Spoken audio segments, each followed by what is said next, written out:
Bapak Ibu Saudara yang diberkati oleh Tuhan Yesus Kristus, video yang Bapak Ibu Saudara lihat ini adalah salah satu Pospelkes yang berada di Kalimantan Barat.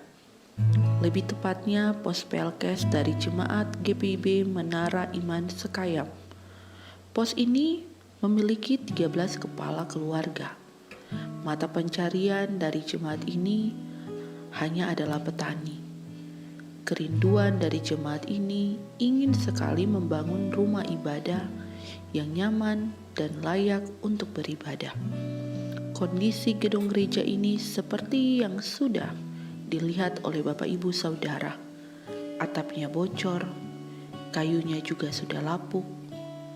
Jika dalam kondisi hujan, maka majelis dan jemaat harus memindahkan kedua mimbar bahkan kursi jemaat agar tidak terkena hujan. Sungguh memprihatinkan. Jadi, dengan video singkat ini, semoga Bapak Ibu Saudara dapat tergugah hatinya untuk membantu dan menolong jemaat Tuhan yang berada di Pospelkes Roti Hidup Munyau. Kiranya Tuhan Yesus memberkati kita sekalian. Salam sehat untuk kita semua.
Selamat malam Bapak Ibu yang terkasih di dalam Tuhan kita Yesus Kristus. Jemaat GPIB yang berada dimanapun di wilayah pelayanan GPIB. Menyapa juga jemaat-jemaat yang berasal dari berbagai denominasi gereja yang mungkin juga mengikuti program ini. Ya, kita ada dalam program Night Call. Program ini adalah milik Majelis Sinode GPIB. Bapak Ibu, kita sudah dihantar Tuhan masuk pada hari Selasa, tanggal 9 November tahun 2021. Bagi Bapak Ibu yang sudah mempersiapkan diri untuk menikmati santapan rohani ini, mari kita persiapkan Alkitab yang akan kita baca dan kita renungkan bersama. Terambil dari Roma pasal 15 ayatnya yang ke-8. Sekali lagi Roma pasal 15 ayatnya yang ke-8. Jika sudah ditemukan, biarkan Alkitabnya tetap terbuka. Tetapi marilah kita menghampiri Tuhan untuk mohon bimbingan Roh Kudus. Kita berdoa. Kami adalah gereja. Kami dipanggil dan diutus. Kami harus mengerjakan karya keselamatan. Kami adalah saksi-saksi Kristus. Kami adalah pelayan-pelayan-Mu. Agar melalui tingkah laku dan perbuatan setiap kami menjadi berkat bagi orang lain untuk menghadirkan sukacita dan damai sejahtera dalam hidup bersama. Kami mau menjadi berkat. Maka berkatilah hati dan pikiran kami. Dan kami sudah siap mendengarkan firman-Mu. Amin. Roma pasal 15 ayatnya yang ke-8. Demikian kata firman. Yang aku maksudkan ialah bahwa oleh karena kebenaran Allah Kristus telah menjadi pelayan orang-orang bersunat untuk mengokohkan janji yang telah diberikannya kepada nenek moyang kita. Demikianlah pembacaan firman Tuhan untuk malam hari ini. Terpujilah Tuhan Yesus. Haleluya. Ya, selamat malam Bapak Ibu yang terkasih. Dalam minggu yang berjalan ini kita dihantar untuk merenungi tentang pertanyaan yang menarik. Siapakah sesamamu manusia? Pertanyaan-pertanyaan ini harus kita renungkan dan kemudian ketika menemukan jawabannya, maka kita harus mengambil sikap sebagai orang percaya. Bapak, Ibu, dan saya dipanggil sebagai gereja. Kita yang telah dibawa oleh Tuhan keluar dari kegelapan untuk hidup di dalam terang. Oleh karena itu, di dalam memaknai panggilan dan pengutusan sebagai gereja, dalam menjawab pertanyaan siapakah sesamamu manusia, sikap seperti apakah yang harus kita nyatakan? Oleh karena itu, ketika kita membaca firman Tuhan ini, kita diajak untuk merenungkan siapakah yang bersedia menjadi pelayan. Ya, Bapak Ibu yang terkasih, contoh yang menarik, kita semua tahu siapa itu Mother Teresa. Sepanjang hidupnya, ia mengabdi untuk melayani orang-orang miskin di Kalkuta. Ada pertanyaan menarik dari seorang wartawan yang bertanya kepada Mother Teresa bahwa ia sudah melayani banyak orang miskin, tetapi orang miskin jumlahnya tidak berkurang, bertambah banyak. Iya. Mendengar pertanyaan itu, bagaimana jawaban Mother Teresa? Ia menjawab bahwa ia dipanggil untuk melayani, semata-mata untuk melayani. Jawaban yang sangat menarik. Ya, Bapak Ibu yang terkasih, ketika kita membaca Alkitab, di bagian awal dari Alkitab kita, Kitab Kejadian dalam Perjanjian Lama, dalam proses penciptaan yang kita tahu, pembedaan yang dibuat oleh Allah adalah Tuhan menciptakan laki-laki dan perempuan. Itu yang pertama. Jadi sekali lagi bahwa dalam Kitab Kejadian, dalam proses penciptaan, Allah menunjukkan manusia berbeda melalui jenis kelaminnya. Diciptakan laki-laki, kemudian diciptakan perempuan. Tetapi kemudian kita melihat bahwa dalam perjalanan waktu sejarah kehidupan manusia, ternyata perbedaan-perbedaan yang muncul bukan hanya lagi antara laki-laki dan perempuan, tetapi muncul banyak perbedaan-perbedaan itu. Kita lihat bahwa di dalam masyarakat India ada dikenal berbagai macam kasta. Kasta yang paling tinggi sampai dengan kasta yang paling rendah. Sejarah dunia juga menunjukkan bahwa di Jerman pada zaman Nazi terjadilah perbedaan. Bahwa bangsa Jerman jauh lebih baik dari bangsa-bangsa Yahudi. Di dalam masyarakat Indonesia kita mengenal istilah mayoritas minoritas. Kita juga mengenal pribumi dan non-pribumi. Kemudian di Afrika Selatan kita mengenal ada kulit hitam dan ada kulit putih. Ya, dalam kehidupan dunia beberapa tokoh-tokoh tampil semata-mata karena mereka menggumuli perbedaan-perbedaan yang merupakan daya imajinasi manusia. Allah menciptakan perbedaan laki-laki dan perempuan.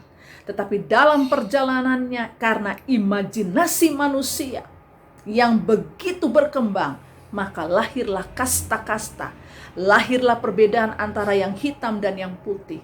Lahirlah perbedaan antara pribumi dan non-pribumi. Lahirlah perbedaan antara mayoritas dan minoritas. Muncul Nelson Mandela di Afrika Selatan yang memerangi apartheid, yang pada akhirnya kemudian menerima Nobel. Begitu juga Martin Luther yang memperjuangkan hak-hak kaum kulit hitam. Mahatma Gandhi memperjuangkan juga status yang terjadi di India. Oleh karena itu, Bapak Ibu yang terkasih, perbedaan-perbedaan itu sampai dengan saat ini masih terus ada. Di dalam hidup negara kita, mayoritas minoritas itu masih menjadi pegangan. Sehingga yang terjadi adalah perlakuan-perlakuan menurut perbedaan-perbedaan tersebut. Maka ketika kita membaca dan merenungkan firman Tuhan pada malam hari ini, siapakah yang bersedia menjadi pelayan? Ketika hal ini dikaitkan dengan ayat yang ke-8 dari Roma pasal 15, menarik sekali bahwa memahami kata pelayan di sini bukanlah doulos, ya. Bukan dalam arti doulos, yaitu hamba atau pelayan. Tetapi kata pelayan yang dipakai di sini melainkan adalah diakonos. Arti dari diakonos yaitu menunjukkan bahwa seseorang itu dipanggil dan diberi tugas khusus. Contohnya, rabi atau rasul, seorang nabi. Kemudian dalam kehidupan beriman kita juga bisa menemukan contohnya, yaitu Yesus. Ya, Yesus Kristus dipanggil nabi, dipanggil sebagai imam. Dia menerima tugas khusus dari Sang Bapa semata-mata untuk melayani. Makanya ia meninggalkan tahtanya, mengambil rupa seorang hamba, kemudian melayani manusia semata-mata karena panggilan khusus tersebut. Oleh karena itu, Bapak Ibu yang terkasih, melalui tulisan Paulus dalam kitab Roma ini, apa yang menjadi catatan penting bagi Bapak Ibu dan saya?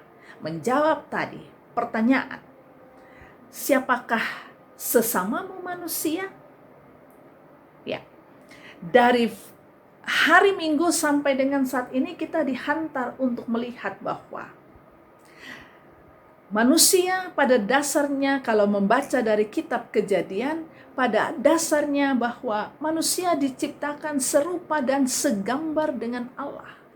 Artinya, Bapak Ibu dan saya, masing-masing kita diciptakan oleh tangan Tuhan menurut kreativitas Tuhan. Dan di dalam kehadiran setiap manusia, keterwakilan Allah ada. Dasar inilah yang menjadi pegangan bagi Bapak Ibu dan saya untuk melaksanakan panggilan dan pengutusan kita sebagai gereja. Kita yang telah dipanggil keluar dari kegelapan untuk hidup di dalam terang. Dan panggilan itu kita nyatakan melalui dipanggil secara khusus untuk menjadi pelayan. Lalu pertanyaannya adalah apa yang harus kita kerjakan? Itu tadi, bahwa Allah hanya membedakan laki-laki dan perempuan. Tetapi karena imajinasi manusia yang berkembang begitu luas, yang berkembang terlalu besar, terlalu pesat, maka muncullah perbedaan-perbedaan. Dan perbedaan-perbedaan ini pada akhirnya menghadirkan ketidakadilan, diskriminasi. Manusia menindas sesamanya manusia. Manusia berlaku tidak adil terhadap sesamanya manusia. Ketika kita membaca Roma pasal 15 ayat pertama sampai dengan ayat yang ketiga, di situ dikatakan kewajiban dan kata harus. Berarti tidak boleh ditolak.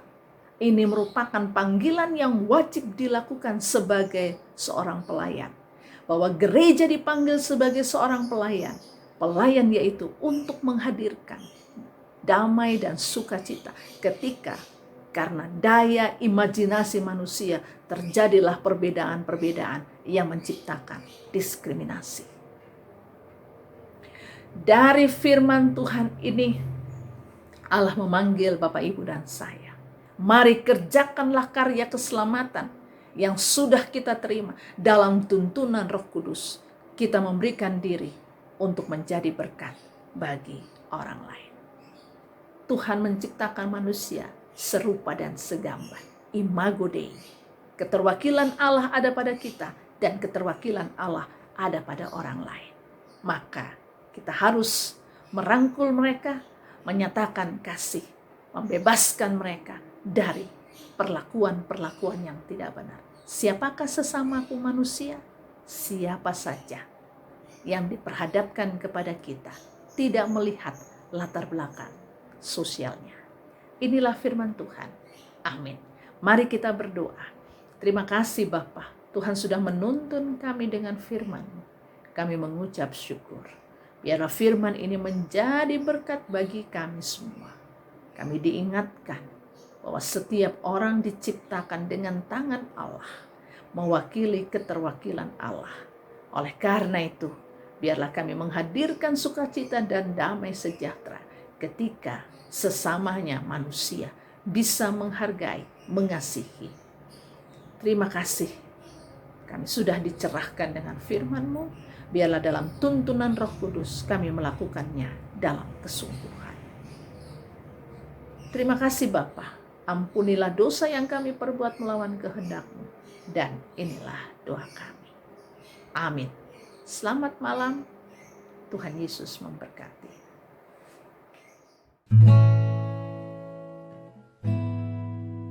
Shalom Bapak Ibu Saudara yang diberkati oleh Tuhan Yesus Kristus. Video yang Bapak Ibu Saudara lihat ini adalah salah satu Pospelkes yang berada di Kalimantan Barat. Lebih tepatnya Pospelkes dari Jemaat GPIB Menara Iman Sekayam. Pos ini memiliki 13 kepala keluarga. Mata pencarian dari jemaat ini hanya adalah petani. Kerinduan dari jemaat ini ingin sekali membangun rumah ibadah yang nyaman dan layak untuk beribadah. Kondisi gedung gereja ini seperti yang sudah dilihat oleh Bapak Ibu Saudara. Atapnya bocor, kayunya juga sudah lapuk. Jika dalam kondisi hujan, maka majelis dan jemaat harus memindahkan kedua mimbar, bahkan kursi jemaat, agar tidak terkena hujan. Sungguh memprihatinkan. Jadi, dengan video singkat ini, semoga Bapak Ibu Saudara dapat tergugah hatinya untuk membantu dan menolong jemaat Tuhan yang berada di Pospelkes Roti Hidup Munyau. Kiranya Tuhan Yesus memberkati kita sekalian. Salam sehat untuk kita semua.